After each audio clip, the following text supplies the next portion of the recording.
Good morning. It's so good to see you. Nice to be back again doing Sunday school. Can't wait till we can do it in person. I am Miss Timmons, Mrs. Timmons, and I want to go back to what Miss Jody talked about last week, that Bible verse to put somewhere. I have my Bible with me, and the Bible verse is from Romans, the book of Romans, which is back in the New Testament, which means it was written after Jesus was born. And it says, "And we know that God creates everything to work together for the good of those who love God and who are called according to his purpose for them." And as we've been studying from this curriculum, he's been showing us different ways that we can work together for his good. One thing I want you to get before we start, if you could just get a pencil and paper, go do that right now. Or if you can't do that, just go get a stuffed animal. Either one of those will work. A small stuffed animal would be, we're going to use that later on in the lesson. So go get that right now and we'll get started. Hope you're back, or you can go get it, or mom or dad could go get it. But the big idea today says that God takes care of us through others. And we're going to see how God used a girl named Miriam. We're not sure how old she was, but she would probably be about your age. And we're going to see how she took care of her brother, baby Moses. We normally think about people taking care of us, but also God says that he can use us to help others. So remember that today. If you could have any animal for a pet, what would it be? An example, my grandson has one that I would never have picked. He's 10 years old. Some of you met him. His name is Parker. He researched about a leopard gecko, and he was determined that he wanted this animal for a pet. He did a lot of chores. He got the leopard gecko. His name is Spike. And you know, when you get a pet, you have to take care of it. I only had a cat, is all I've ever had, and I know what it took for me to take care of the pet. But I talked to Parker about Spike. He takes him out once a day. He is nocturnal.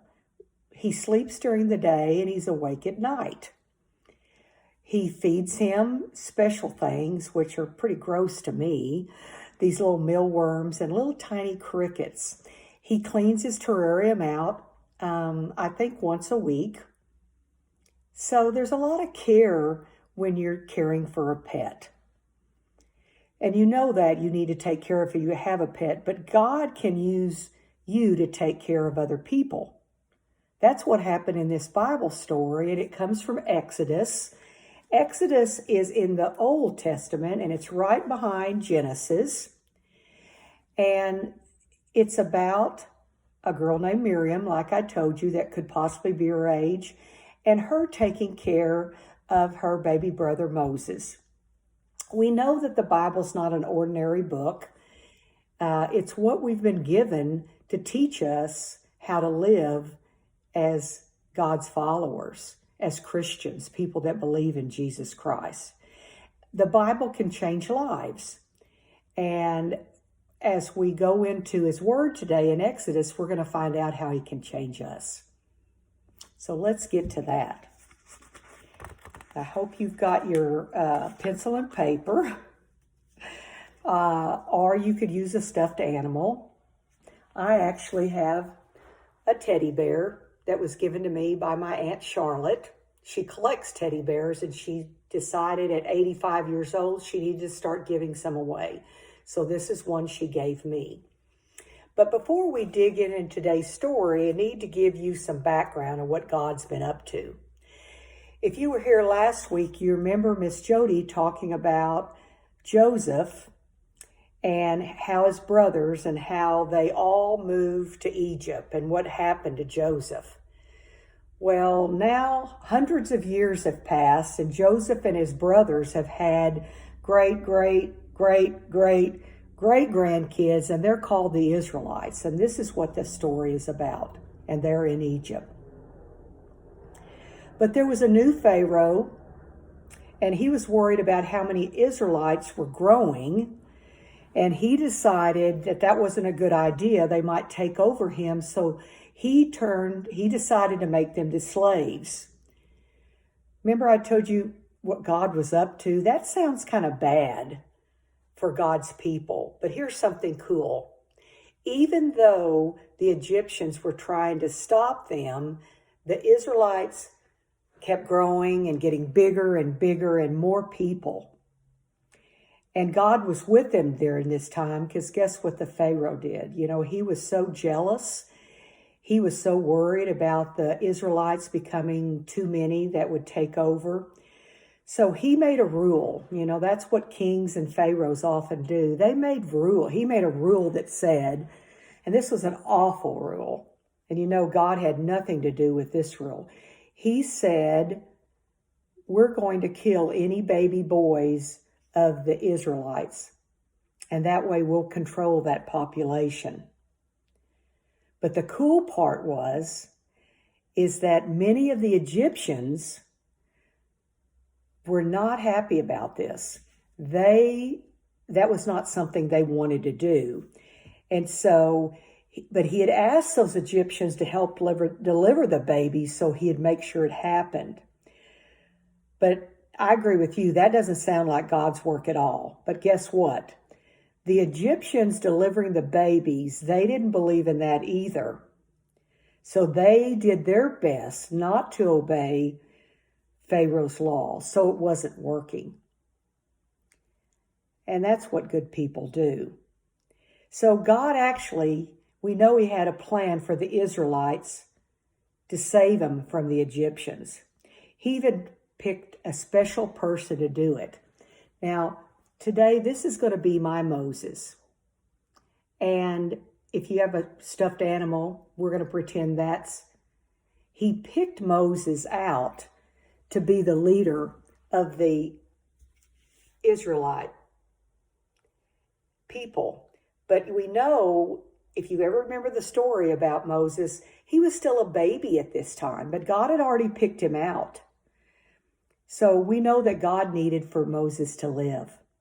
That's where our story picks up today in the book of Exodus. God wanted to use someone to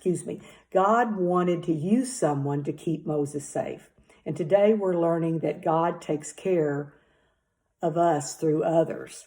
Let's see how God used someone to care for Moses. So you think about it. At first, when Moses was born, his mom took care of him. So we know that. Or maybe a grandmother took care of him and kept him safe. So who keeps you safe? That's something to think about. Moses' mom knew he was very special. So she knew what was going on with the Pharaoh's rule. So she hid him for 3 months. Do you think it'd be hard to hide a baby? I'm actually going to keep a 1-year-old great-great-nephew tomorrow named Callahan. And he does talk a lot, doesn't make a lot of sense, but I think it'd be very hard to keep him hidden. So Moses' mom had a very, very hard thing to do. So this is what I want us to do. I'm going to pretend to be Moses' mom. And I want all of y'all to pretend to be his sister Miriam. He had a sister about your age. And I'll tell you how you can help keep Moses safe. The first thing I want you to know, you need a baby. Either take a pen and a pencil and just draw a baby on there. Or if you got a stuffed animal, this is going to be my baby. So whatever you've got, I'm Moses' mom and you're Moses' sister. Even the boys are going to be Moses' sister. Okay? So when you we know this is a baby and we want to keep him safe. So whoever you draw, just think about it as being somebody you love and you want to keep them safe. So I told you I'm going to keep Callahan tomorrow. How do you think I'd feel if somebody wanted to hurt Callahan? I would do everything in my power to keep him safe. He's 1 year old now. He was born weighing only 3 pounds a year ago, and he is so special in our lives. What joy he brings. And that's what I think happened with Moses. He brought such joy to his mom and to his sister. So as I refer to Moses, that's going to be your stuffed animal or your drawing that you did. So, okay, Miriam, I need help. Remember, I'm the mom. I'm talking to you, Miriam. We need something to keep Moses safe. I think we're going to need a basket. So what you could do, if you have time to find something for a basket, or just hold them in your hand and your hand could be the basket. So that's where we're going to start. I actually have a basket. You know, I had 3 kids and 3 grandkids, and I have a toy closet, so I have lots of things. So I am going to put Moses in the basket. So whether you put Moses in your hands for the basket or you have a basket. So why don't you take just a minute to do that? And I'm going to show you again where Exodus is in the Bible. Right after Genesis comes Exodus. Like on this, it's on page 72. And this Bible, I know many of you just got your Bible through the church if you were going in 3rd grade or 6th grade. This Bible was given to me in 1961 when I was going to the same church you go through now. Isn't that special? So now we've got our Moses, and he's in a basket. Thanks for your help, Miriam. Now here's the scary part. We're going to have to go down to the river, and we're going to have to put him in the edge of the river. But you got to be careful. We have to be careful. I'm Mom, you're Miriam. We've got to be careful with little brother and our son. So because Pharaoh has Egyptians down by the river looking out. And you know, on this river, there's lots of tall weeds or reeds or tall grass.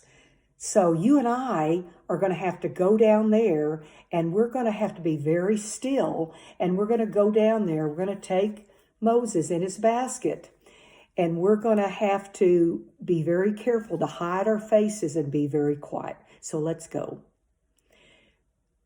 We don't want to get caught, so we have to be we'll have to be quiet, and we'll crawl down there with Moses to the river. Shh. Don't let the guards catch us. Remember, God takes care of us through others, and he can use you, Miriam, to take care of Moses. Miriam, I need to go back home, and you're smaller, so you can hide. So you stay here and hide in the grass and make sure Moses stays safe. Remember, God takes care of us through others.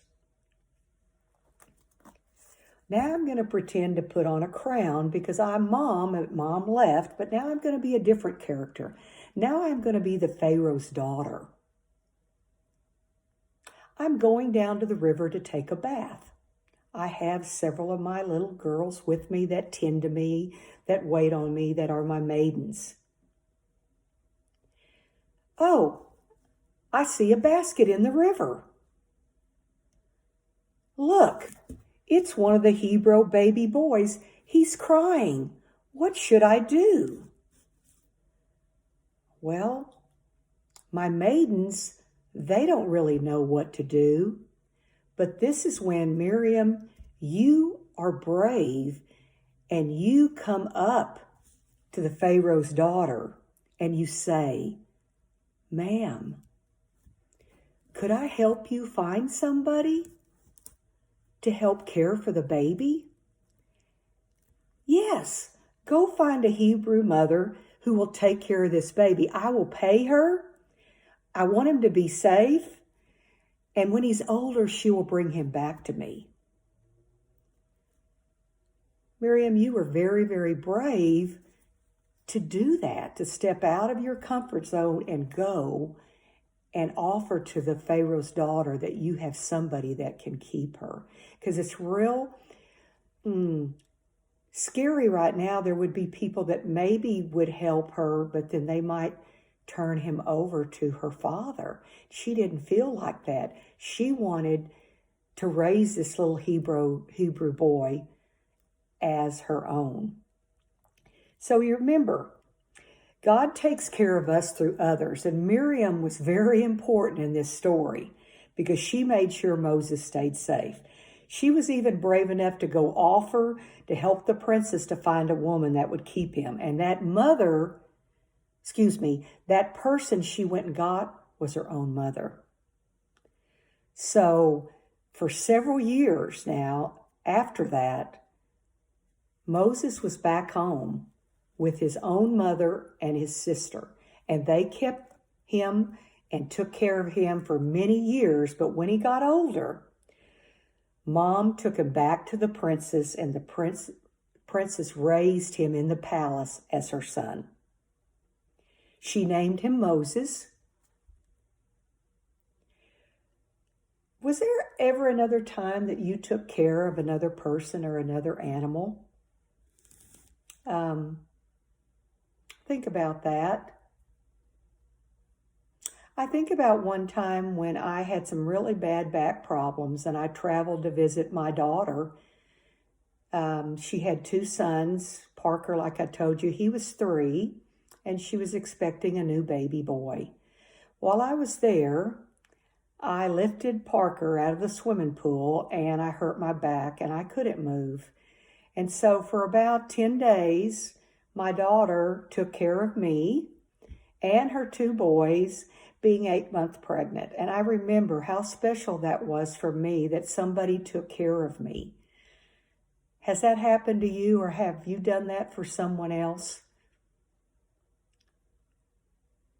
So how can God help us care for other people? Because we're just maybe a 10-year-old, or right now during COVID, Miss Timmons can't go out like I used to could. I haven't seen y'all very often, and we're managing to get by because we know God's going to help us to take care of others, and he's also going to take care of us and have others take care of us. The Bible doesn't know how old Miriam is, but I think she was probably a kid or a teenager.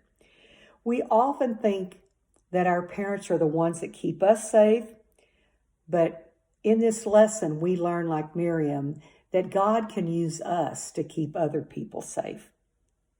So don't forget, because of Miriam's courage, that Moses was able to grow up, become a man, and lead the Israelites out of Egypt. What a great job he did. And it's because of the courage that Miriam had. He was able to grow big and do something big for God. So I have got a challenge for you about keeping things safe. In our story, we learned that Moses' family made a basket to keep him safe. We're going to make our own shelter today to end it. I'm going to tell you how you can do it, and then y'all can do it on your own. And then we'll talk again soon and see how did your shelters take care of your egg and keep them from breaking. So what we're going to do, you're going to need to gather. The supplies you need are going to be an egg. I think you're going to need some string or some yarn, and I'll tell you what you're going to do. I'm going to put the egg right there. You need some items, maybe cotton balls. I quilt. I have a lot of this real soft batting I could use. I think the box, it would fit in a box. I have bubble wrap. I might use tape. I have a bunch of rags. I have tissue paper. All of these things, what you're going to do, you're going to provide a safe place for your Moses to stay safe. Like we had the basket, because in water, and this basket was waterproof, so he floated on the river until the princes found him. We're going to put our baby Moses into some type of enclosure, however you think, to wrap him up and keep him safe, using a combinations of what you have. Then at the end of getting him in a safe enclosure, you're going to do a test. I'm right here at my dining room table, and what I would do then, I would get my Moses egg. It's an excellent care. We're going to take care of him, and get him all in his safe object. And then you're going to, when you think you've got him as safe as you can be, you'll stand on the chair with this and you will drop it down to the table. What kept the egg from breaking? And do you think some eggs might still break? And why did they break? So if the egg wasn't surrounded by enough padding or cradle so it didn't feel the force of the fall, it's going to be a goner. If they would have just put Moses in the river, he was 3 months old, he couldn't swim, he would have been a goner. So be careful and create a supported shelter so your egg Moses will survive. So as we do this, what can people do to take care of other people?